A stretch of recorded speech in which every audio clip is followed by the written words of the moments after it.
¿Por qué los demonios pidieron a Jesús los cerdos? El primer enfrentamiento entre Jesús y Satanás resultó en la victoria de Jesús sobre las tentaciones, como se narra en Mateo capítulo 4, versículos 1 a 11. Jesús continúa invadiendo y dominando dos de los principales bastiones de Satanás. El ámbito del mundo espiritual, al ejercer autoridad sobre los demonios en Mateo capítulo 8, versículos 28 a 34, y el dominio de la enfermedad, al curar a un paralítico en Mateo capítulo 9, versículos 1 a 8. Después de que la tormenta se calmara milagrosamente, Jesús y sus discípulos continúan su viaje por el mar de Galilea. El siguiente incidente se centra exclusivamente en Jesús, sin mencionar a los discípulos, como en Mateo capítulo 8, versículos 28 a 34.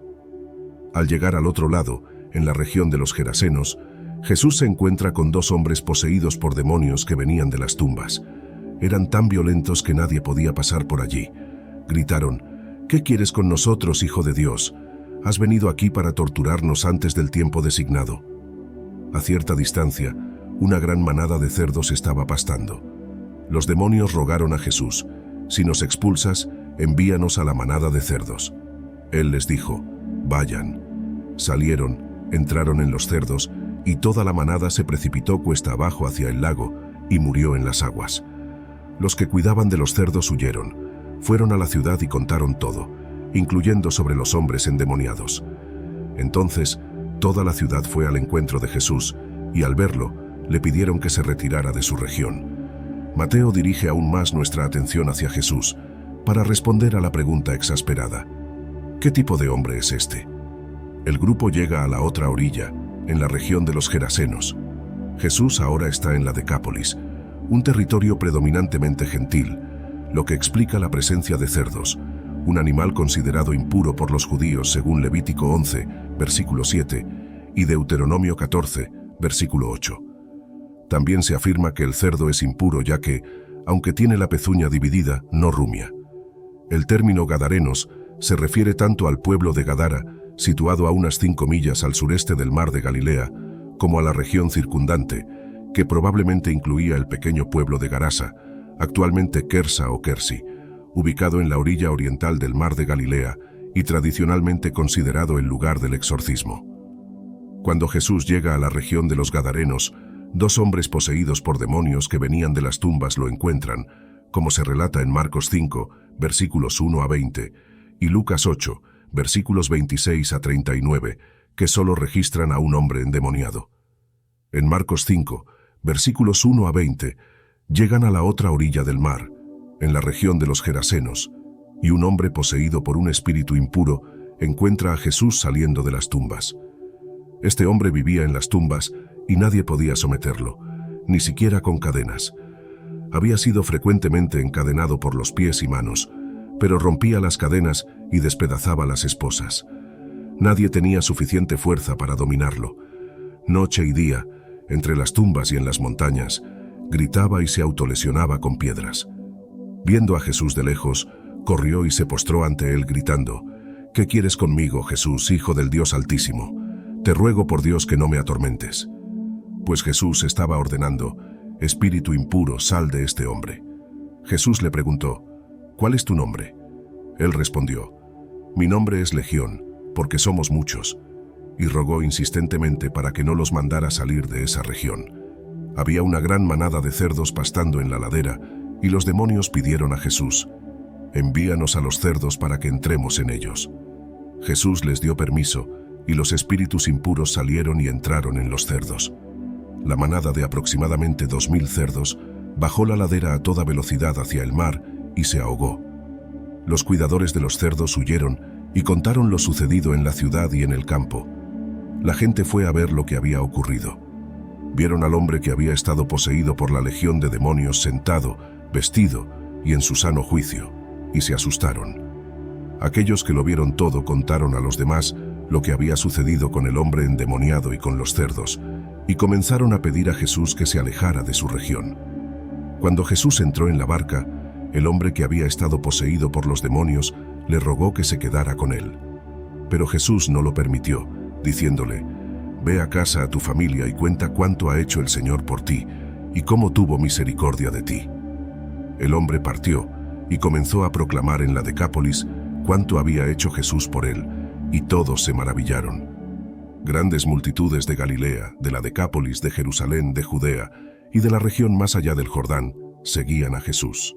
La situación era peligrosa, pues los dos hombres eran tan violentos que nadie podía pasar por allí. Eran conocidos y temidos por el público en general. Los demonios, al igual que Satanás, reconocieron rápidamente el estatus de Jesús como Hijo de Dios, como se narra en Mateo 4, versículos 3 a 6. Este es un título que los discípulos eventualmente usarán cuando desarrollen una mejor comprensión de su singularidad como aquel a quien el Padre reveló ser su Hijo amado, según Mateo 16, versículo 16, Mateo 14, versículo 33, Mateo 3, versículo 17 y Mateo 17, versículo 5. Pero viniendo de los demonios, el uso del título anuncia su reconocimiento de que otro bastión de Satanás, el mundo espiritual, está siendo invadido y dominado. Los demonios contrastan con los discípulos en el versículo 27, pues saben quién es Jesús. Sin embargo, a pesar de este entendimiento, siguen siendo demonios. Conocer a Jesús pero odiarlo es demoníaco. La pregunta que los demonios le hacen a Jesús puede ser tanto dura como gentil, dependiendo del contexto. En Marcos 1, versículo 24, se presenta de manera odiosa y con miedo. El título Hijo de Dios probablemente debe entenderse en su sentido más rico. Los demonios reconocen a Jesús no solo en términos de su poder, sino también de su persona. Él era el Mesías, el Hijo de Dios. La segunda pregunta indica que las huestes demoníacas serán torturadas y rechazadas eternamente, como en Judas 6. Al hacer la pregunta, reconocen que Jesús es aquel que realizará ese deber judicial en el tiempo designado, confirmando así el significado completo de Hijo de Dios. El hecho de que Jesús esté limitando la actividad de ellos antes del tiempo definido indica que la expulsión de demonios por Jesús era una señal de que el reino se estaba acercando. Estos demonios parecen estar bien conscientes de un tiempo predeterminado para el juicio de las tropas de Satanás. ¿Qué quieres con nosotros, Hijo de Dios?, gritan.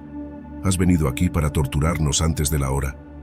Esto preanuncia la llegada del reino, así como la invasión y conquista de los bastiones de Satanás.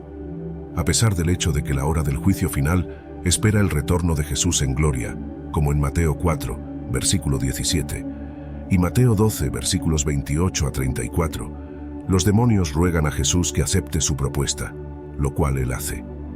Después de recibir permiso de Jesús, los demonios abandonan a los hombres y entran en la manada de cerdos. Cuando los demonios entraron en la manada, los cerdos enloquecieron y se arrojaron de un acantilado al mar de Galilea. Irónicamente, el intento de los demonios de evitar el castigo eterno llevó a la destrucción de sus huéspedes terrenales. Jesús no tenía razón para no aceptar su propuesta, ya que esto servía a sus objetivos.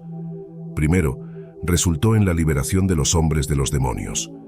Segundo, los cerdos eran criaturas impuras según la tradición judía, por lo tanto, un emblema adecuado y un refugio seguro para los demonios. Tercero, aceptar la propuesta de ellos no alteraba el destino final de los demonios en el día del juicio. Por lo tanto, Jesús aceptó su propuesta, ya que los demonios estaban esencialmente haciendo el trabajo de Jesús por él. Más importante aún, Jesús no estaba cometiendo pecado al aceptar la sugerencia de los demonios. Por otro lado, el encuentro de Jesús con Satanás en el desierto fue completamente diferente. Si Jesús cediera a las peticiones de Satanás, sería llevado a la desobediencia. Como resultado, Jesús reprendió a Satanás con las Escrituras y se negó a ceder a las demandas de Satanás. Esta es la principal distinción entre los dos casos. La petición de los demonios en Mateo 8 no llevó a Jesús a pecar, mientras que las demandas de Satanás sobre Jesús estaban diseñadas para llevarlo al pecado. Los demonios ruegan ser enviados a una manada de cerdos cercana, lo cual no sería una idea desagradable para los judíos que consideraban cerdos y demonios de la misma orden. Jesús advirtió a sus discípulos para no lanzar perlas a los cerdos, como en Mateo 7, versículo 6. Según Pedro, los falsos maestros son personas que volverán a su naturaleza pagana, como en 2 de Pedro 2, versículo 22. Sin embargo, como la orilla este del mar de Galilea es una zona gentil, esta no era una manada salvaje, sino cerdos siendo criados para el mercado. Sus propietarios quedarían devastados si perdieran esa enorme manada, que Marcos estima en alrededor de 2000 en Marcos 5, versículo 13. El pedido de los demonios para entrar en los cerdos tiene un propósito adicionalmente mortal. Los demonios son conocidos por infligir daño y agonía a la creación de Dios y hacen todo lo posible para alimentar la hostilidad contra Jesús y su invasión del bastión de Satanás, como en Mateo 17, versículos 14 a 20. La destrucción de los cerdos lleva a los gentiles de la región a pedir a Jesús que se retire, como en Mateo 8, versículo 34. Esta respuesta es un triste comentario sobre la perversión de sus valores, pues se esperaría que se alegraran con una victoria sobre los demonios de Satanás. Pero como afirma un comentarista, a lo largo de los siglos, el mundo ha rechazado a Jesús porque prefiere los cerdos. Jesús no destruye los demonios. En lugar de eso, permite que el mal siga su curso en este mundo hasta el día en que todo será corregido. El desenlace del exorcismo no es mencionado en Mateo, pero Marcos y Lucas observan que el hombre geraseno endemoniado imploró para unirse a Jesús. Sin embargo, Jesús lo instruye a volver a casa y contar a su familia y amigos cuánto Dios hizo por él, como en Lucas 8, versículos 38 a 39, y Marcos 5, versículos 18 a 19. Al ver a los discípulos con Jesús, el ex endemoniado desea ser como ellos, pero Jesús lo envía de regreso a su país natal para testificar.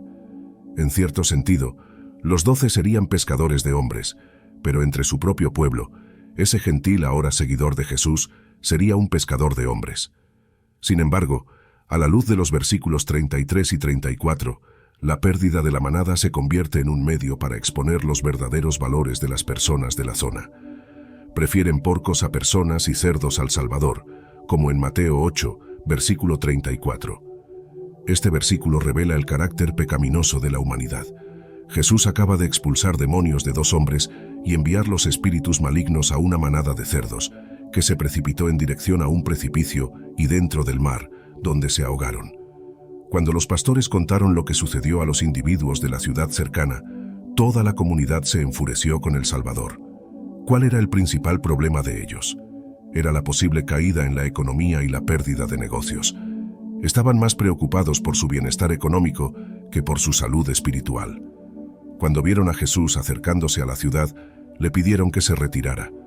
Desafortunadamente, somos culpables del mismo error. Nos acostumbramos a vivir con el pecado y no queremos pensar en Dios eliminándolo, especialmente si eso significa la pérdida de placeres percibidos o ingresos. Pero aferrarse al pecado es una de las cosas más tóxicas que podemos hacer. El final de esta historia es significativo en su significado total. Muestra una vez más que el ministerio de Jesús no se restringe a los judíos, sino que prefigura la misión a los gentiles. También muestra que la oposición a Jesús no es exclusivamente judía. En ese sentido, confirma que los opositores en Mateo no son elegidos en función de la raza, sino de acuerdo con su respuesta a Jesús. La reflexión sobre nuestra propensión al pecado y la resistencia a permitir que Dios lo remueva, especialmente cuando implica la pérdida de placeres o ingresos, está profundamente fundamentada en las Escrituras. La Biblia a menudo aborda el conflicto entre los deseos terrenales y la obediencia a Dios. En Mateo 6, versículos 19 a 24, Jesús habla sobre la imposibilidad de servir a 2 señores, enfatizando que no podemos servir tanto a Dios como a las riquezas.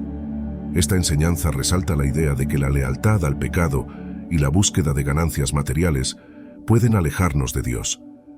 La historia de los Gadarenos, donde los lugareños prefieren su economía basada en cerdos a Jesús, ilustra un patrón recurrente en las Escrituras, donde las personas a menudo eligen intereses mundanos en detrimento de lo que es espiritualmente correcto.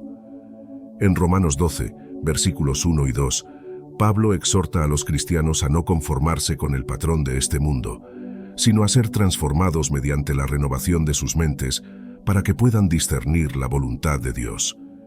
Esto sugiere que la resistencia al pecado y la transformación espiritual son fundamentales para la fe. El ministerio de Jesús que se extiende a los gentiles es un tema central en el Nuevo Testamento. Efesios 2, versículos 11 a 18, discute cómo Cristo eliminó la barrera entre judíos y gentiles creando en sí mismo un nuevo pueblo. Esta inclusión de los gentiles en la promesa de salvación refleja la universalidad del amor y la misericordia de Dios. Esto refuerza la idea de que la oposición a Jesús y su mensaje no se basa en etnia o origen cultural, sino en la disposición del corazón para responder a él. La narrativa en Mateo también destaca que la oposición a Jesús trasciende barreras raciales y culturales. En los Hechos de los Apóstoles, vemos que el Evangelio se extiende más allá de las fronteras judías, llegando a diversas culturas y pueblos. En Hechos 10, por ejemplo, Pedro tiene una visión que le lleva a comprender que el Evangelio es para todos, no solo para los judíos. Esto demuestra que el mensaje de Jesús es inclusivo, llamando a todas las personas, independientemente de su origen, a arrepentirse y volver a Dios. Por lo tanto, el episodio de los Gadarenos y las lecciones posteriores destacan un principio clave del cristianismo. La salvación y la verdad de Dios están abiertas a todos, y el verdadero obstáculo es la reticencia humana a abandonar el pecado y seguir a Cristo. Esta verdad desafía a los seguidores de Cristo a examinar sus propias vidas, prioridades y lealtades, alineándolos con las enseñanzas y el ejemplo de Jesús. En conclusión, nuestra pregunta del día es: ¿cuándo sentiste la presencia de Dios por primera vez? Comenta abajo y suscríbete al canal. Siéntete libre de ver otros videos del canal. Que Dios te bendiga.